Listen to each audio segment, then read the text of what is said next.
জুলাই সনদের বাইরে সরকারের কোনো সিদ্ধান্ত মানতে রাজনৈতিক দলগুলো বাধ্য না। সালাউদ্দিন।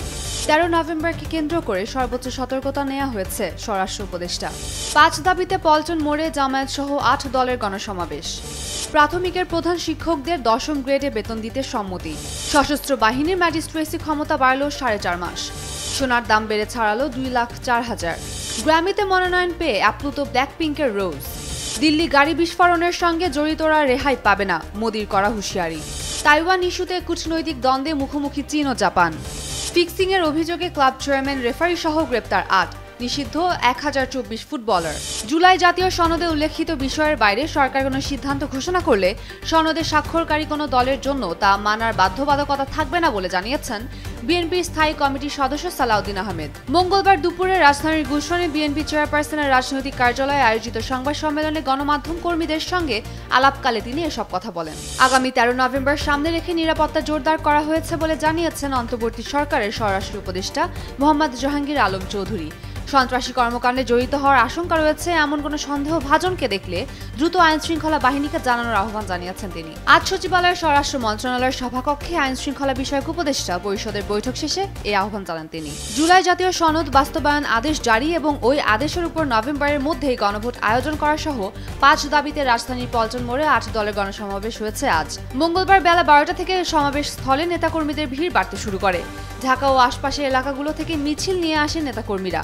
সমাবেশে উপস্থিত রয়েছেন ৮টি দলের প্রধান নেতারা। এদিকে সমাবেশের ফলে পল্টনের আশপাশের এলাকায় যানজটের সৃষ্টি হয়েছে।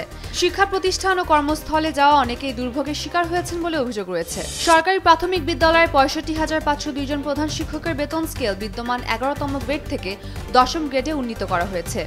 সোমবার এ ব্যাপারে সম্মতি জানিয়ে প্রাথমিক ও গণশিক্ষা মন্ত্রণালয়ে একটি চিঠি পাঠিয়েছে অর্থ মন্ত্রণালয়ের অর্থ বিভাগ। অর্থ বিভাগের সিনিয়র সহকারী সচিব মোহাম্মদ মাহবুবুল আলমের সই করা ওই চিঠিতে বলা হয়েছে, জনপ্রশাসন মন্ত্রণালয় ও অর্থ বিভাগের ব্যয় ব্যবস্থাপনা অনুবিভাগের সম্মতির ভিত্তিতে সরকারি প্রাথমিক বিদ্যালয়ের প্রধান শিক্ষকদের বিদ্যমান ১১তম গ্রেড থেকে ১০ম গ্রেডে উন্নীতকরণের প্রস্তাবে অর্থ বিভাগের সম্মতি প্রদান করা হলো। সশস্ত্র বাহিনীতে কর্মরত সেনাবাহিনীর ক্যাপ্টেন ও তদূর্ধ্ব সমপদ মর্যাদার কমিশনড কর্মকর্তাদের বিশেষ নির্বাহী ম্যাজিস্ট্রেটের ক্ষমতা আরও ৪.৫ মাস বাড়িয়েছে সরকার। মঙ্গলবার এ সংক্রান্ত এক প্রজ্ঞাপন জারি করেছে জনপ্রশাসন মন্ত্রণালয়। নতুন সিদ্ধান্ত অনুযায়ী ১২ নভেম্বর থেকে আগামী বছরের ২৮ ফেব্রুয়ারি পর্যন্ত তারা সারা দেশে বিশেষ নির্বাহী ম্যাজিস্ট্রেটের ক্ষমতা প্রয়োগ করতে পারবেন। দেশের বাজারে সোনার দাম বাড়ানোর ঘোষণা দিয়েছে বাংলাদেশ জুয়েলার্স সমিতি বাজুস। প্রতি ভরিতে সর্বোচ্চ ২,৫০৮ টাকা পর্যন্ত বাড়ানো হয়েছে।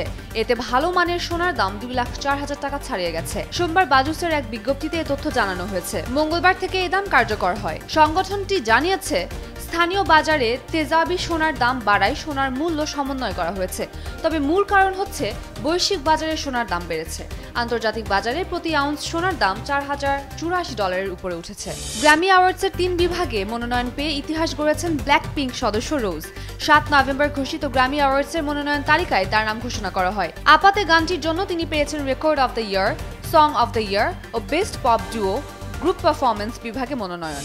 নয়াদিল্লির লালকেল্লার কাছে ভয়াবহ বিস্ফোরণে ৯ জন নিহত ও ২০ জন আহত হয়েছেন। সোমবার সন্ধ্যার এ ঘটনায় প্রধানমন্ত্রী নরেন্দ্র মোদী বলেছেন, ষড়যন্ত্রকারীরা রেহাই পাবে না, সবাইকে বিচারের মুখোমুখি করা হবে। আজ ভুটানের থিম্পুতে এক ভাষণে তিনি বলেন, গতকালের ঘটনাটি পুরো দেশকে মর্মাহত করেছে। নিহতদের পরিবারের পাশে আছে ভারত। জাপানের নতুন প্রধানমন্ত্রী সানা তাকাইচি বলেছেন, তাইওয়ান নিয়ে সংঘাত হলে এবং এতে জাপানের অস্তিত্ব হুমকির সম্মুখীন হলে জাপান আত্মরক্ষার নামে তার সামরিক বাহিনী মোতায়েন করতে পারে। সংসদীয় কমিটিতে তিনি উল্লেখ করেন, যদি তাইওয়ানে যুদ্ধ বা শক্তি প্রয়োগ হয় এবং সেটি জাপানের নিরাপত্তার জন্য হুমকি হয়ে দাঁড়ায়, তাহলে জাপান প্রস্তুত থাকবে সবচেয়ে খারাপ পরিস্থিতির মোকাবেলা করতে। তার মন্তব্য ২০১৫ সালের সমষ্টিগত আত্মরক্ষার আইনের প্রাসঙ্গিকতা বাড়িয়েছে, যা মিত্র রাষ্ট্রকে সহায়তা করার সুযোগ দেয়। তুরস্কের ফুটবলে নেমেছে এক নজিরবিহীন জুয়ার কেলেঙ্কারির ঝড়। সোমবার আনুষ্ঠানিকভাবে গ্রেপ্তার করা হয়েছে ৮ জনকে, যাদের মধ্যে রয়েছেন তুরস্কের শীর্ষ লীগ ক্লাব ইউসপর চেয়ারম্যান মুরাত ওজকায়া। রাষ্ট্রীয় সংবাদ সংস্থা আনাদুলু জানিয়েছে, আদালতের আদেশে ইউসপরের চেয়ারম্যান সহ মোট ৮ জনকে গ্রেপ্তার করা হয়েছে। তুরস্ক ফুটবল ফেডারেশন এই ঘটনার পর কঠোর পদক্ষেপ নিয়েছে। দেশের সব স্তরের লীগ থেকে ১,০২৪ ফুটবলারকে সাময়িকভাবে নিষিদ্ধ করা হয়েছে।